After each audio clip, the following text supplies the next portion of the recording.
Hello students, last video में हम लोग डिस्कस किए थे ड्रिफ्ट वेलोसिटी और मोबिलिटी के बारे में। ड्रिफ्ट वेलोसिटी का हम लोग जो है ये एक्सप्रेशन हम लोग निकाल चुके थे, V D equal to E E on M into tau. उसके बाद हम लोग मोबिलिटी के बारे में पढ़ चुके थे, drift velocity per unit electric field. इसके बाद हम लोग आगे आते हैं, रिलेशन इस्टेब्लिश करेंगे हम लोग करंट और ड्रिफ्ट वेलोसिटी के बीच। तो उससे पहले एक चीज लिखा हुआ है चार्ज करियर। तो चार्ज करियर किसे कहते हैं इसको हम लोग समझते हैं कि जैसा कि नाम है कि जो चार्ज को कैरी करता हो, तो मेटल के अंदर जो चार्ज को कैरी कौन करता है, तो मेटल के अंदर जो है फ्री इलेक्ट्रॉन्स जो होते हैं जो चार्ज को कैरी करते हैं।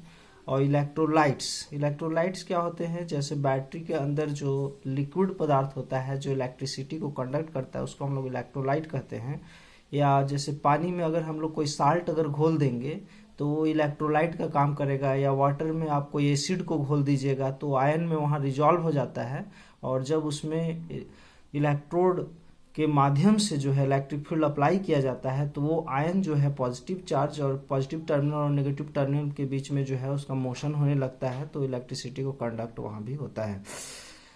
तो उसे ही हम लोग इलेक्ट्रोलाइट कहते हैं। मतलब कि जो वाटर के अंदर जो है साल्ट या एसिड को जो डिजॉल्व एक सॉल्यूशन बनता है उसी को इलेक्ट्रोलाइट कहते हैं। तो मेटल के अंदर जो चार्ज कैरियर होते हैं वो फ्री इलेक्ट्रॉन्स होते हैं, और इलेक्ट्रोलाइट के अंदर जो चार्ज कैरियर होते हैं पॉजिटिव और एंड नेगेटिव आयंस होते हैं। ठीक है, पॉजिटिव नेगेटिव आयंस, चाहे वो कैटायन होगा या एनायन होगा, धन आयन या ऋण आयन। अब हम लोग आगे बढ़ते हैं और हम लोग देखते हैं कि relation between current and drift velocity. Current और ड्रिफ्ट वेलोसिटी के बीच में हम लोग रिलेशन एस्टेब्लिश करते हैं। इसके लिए हम लोग एक कंडक्टर को कंसिडर करते हैं जिसका एरिया ऑफ क्रॉस सेक्शन जो है ए है और लेंथ जो है सो एल है। और इसमें हम लोग एन मान लिए हैं नंबर डेंसिटी, मतलब कि number of electrons per unit volume. इसका यूनिट वॉल्यूम में जो है कितने नंबर ऑफ फ्री इलेक्ट्रॉन्स हैं, नंबर ऑफ फ्री इलेक्ट्रॉन्स उसमें एन है। ठीक है, तो हम लोग आगे आते हैं, हम देखते हैं कि अगर इस कंडक्टर में टोटल फ्री इलेक्ट्रॉन की संख्या क्या है, ये निकालने के लिए Q इक्वल टू क्या हो जाएगा, इसके हम लोग वॉल्यूम के टोटल वॉल्यूम को अगर n से मल्टीप्लाई कर देंगे तो टोटल नंबर ऑफ इलेक्ट्रॉन हो जाएगा। ठीक है, क्योंकि यूनिट वॉल्यूम में जो है n इलेक्ट्रॉन्स हैं तो इसके टोटल वॉल्यूम, तो टोटल वॉल्यूम कैसे, तो बेस का एरिया इंटू इसका हाइट मतलब लेंथ से मल्टीप्लाई करें, a इंटू एल ही इसका वॉल्यूम होगा। और उसको जब हम लोग n से मल्टीप्लाई करेंगे तो टोटल नंबर ऑफ इलेक्ट्रॉन्स हो गए। और E charge on an electron, एक इलेक्ट्रॉन के ऊपर जो चार्ज है उससे मल्टीप्लाई करें तो जो जितने भी इसमें फ्री इलेक्ट्रॉन है उसके ऊपर टोटल जो चार्ज है वो हमको निकल गया। अब इससे हम लोग जो है करंट का एक्सप्रेशन निकालेंगे हम लोग। करंट I इक्वल टू होता है Q बाई टी। तो चार्ज तो हम लोग निकाल चुके, अब रहा टाइम। तो टाइम हम लोग निकालेंगे, तो टाइम कितना, तो इलेक्ट्रॉन को जो है इस छोर से, एक छोर से दूसरे छोर तक जाने में कितना समय लगेगा, तो time equal to length by velocity. ठीक है, डिस्टेंस बाय वेलोसिटी से हम लोग टाइम निकाल लेंगे। तो लेंथ हम लोग ले लिए हैं कंडक्टर का एल, और किस वेलोसिटी से इलेक्ट्रॉन चलता है, ड्रिफ्ट वेलोसिटी से V L by V D जो है वो टाइम हो गया। तो इस तरह से करंट आई का एक्सप्रेशन हो गया Q बाई टी। तो Q का जो वैल्यू हम लोग निकाले और उसके बाद T का जो वैल्यू इसको यहाँ पे हम लोग रख देते हैं। ठीक है, इस तरह से L से L कैंसिल हो गया, वी डी ऊपर चल गया, तो I इक्वल टू आ गया N E A V D. यही करंट और ड्रिफ्ट वेलोसिटी के बीच का क्या हो गया, रिलेशन बन गया। ठीक है, इस तरह से हम लोग देखते हैं करंट डायरेक्टली प्रोपोर्शनल होता है किसके, ड्रिफ्ट वेलोसिटी का। अब इससे अगर आगे कभी कभी एग्जाम में पूछता है कि करंट डेंसिटी और ड्रिफ्ट वेलोसिटी के बीच रिलेशन, तो यहीं से थोड़ा सा हम लोग आगे बढ़ जाएंगे तो यही जो है करंट डेंसिटी हो जाएगा। इसके लिए क्या करना है कि आपको एरिया क्रॉस सेक्शन को इस तरफ ले आना है, तो I बाई ए हो गया ये करंट पर यूनिट एरिया जो कि करंट डेंसिटी बन गया। तो करंट डेंसिटी के साथ रिलेशन लिखेंगे तो J equal to N E V D हो गया। तो ये बस हो गया।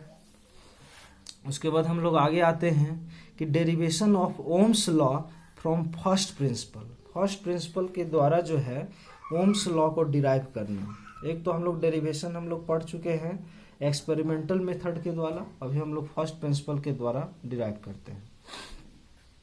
इसके लिए सबसे पहले देखिए करंट, अभी जो हम लोग रिलेशन एस्टैब्लिश किए करंट और ड्रिफ्ट वेलोसिटी के बीच में I equal to N E A V D हम लोग लिख दिया I equal to N E A V D.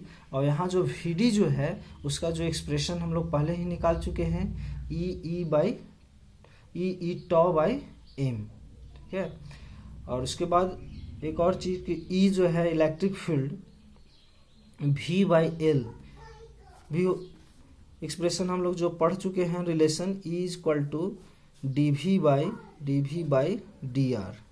इसी से जो है ये V दोनों टर्मिनल के बीच का पोटेंशियल डिफरेंस V है और लेंथ L है, तो dV के जगह में पोटेंशियल डिफरेंस के जगह में V हो गया और लेंथ जो है L हो गया, तो E इक्वल टू जो है V बाई एल हम लोग लिख सकते हैं।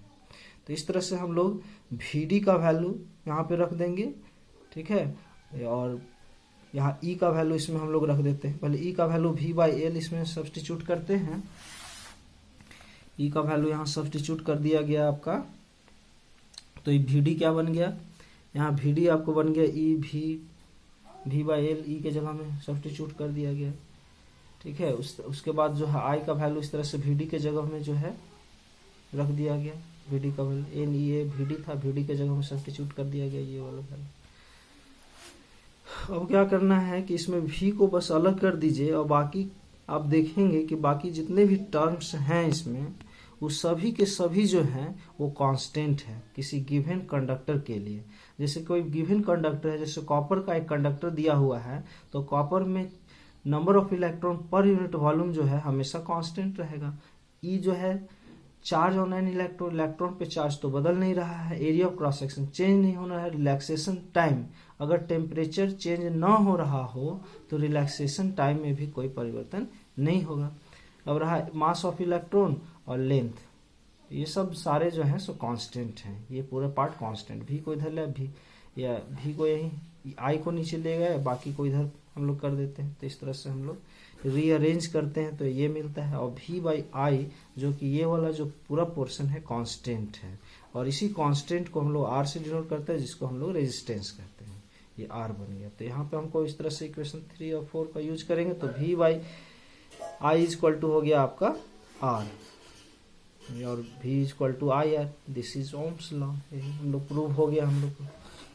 फिर से आगे से एनालाइज हम लोग करते हैं थोड़ा सा। R इक्वल टू जो कि हम लोग R किसको माने हैं, ये वाले कांस्टेंट जो है वो R है, ठीक है। यहाँ से हम लोग जो है L बाई ए को अलग कर लेते हैं, और ये वाला पार्ट जो है वास्तव में रो है, ठीक है। तो R इक्वल टू हो जाता है रो L बाई ए, ये वाला रिलेशन पहले से हम लोग पढ़ चुके हैं। तो रो का एक्सप्रेशन वास्तव में ये वाला टर्म है जो प्रोपोर्शनलिटी कांस्टेंट हम लोग लेते थे। अब हम लोग आगे आते हैं और हम लोग को है क्या पढ़ना है, लिमिटेशन ऑफ ओम्स लॉ। देखिए ओम्स लॉ जो होता है नेचर में कोई फंडामेंटल लॉ नहीं होता है, ऐसा लॉ नहीं है कि ये हर प्रोसेस में जो है वो सही हो।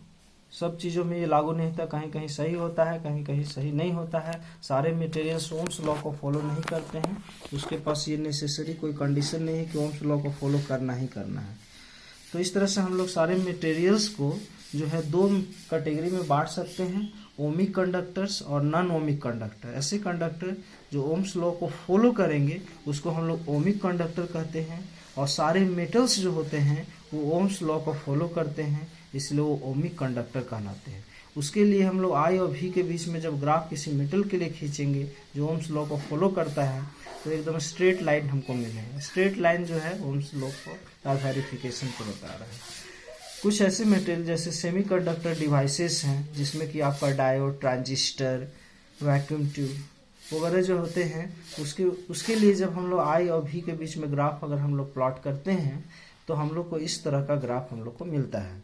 मतलब कि अगर हम लोग कोई डायोड ले ले या ट्रांजिस्टर ले ले और उसमें हम लोग जब करंट फॉलो करवाते हैं और पोटेंशियल डिफरेंस का वैल्यू अगर हम लोग यहाँ पे लगातार ये चेंज करने का सिस्टम है और यहाँ एमीटर अगर लगा दे तो हम लोग क्या देखते हैं कि शुरुआत में जब पोटेंशियल डिफरेंस बढ़ता चला जाता है तो करंट का मान बहुत स्लोली बढ़ता है, उसके बाद फिर जो है तेजी से बढ़ता है, फिर बढ़ना बंद हो जाता है। इस तरह से स्ट्रेट लाइन हम लोग को नहीं मिलता है, मतलब कि ये ओम्स लॉ को फॉलो नहीं करते हैं। तो ऐसे मटेरियल क्या कहलाते हैं, नॉन ओमिक कंडक्टर कहलाते हैं। Thank you.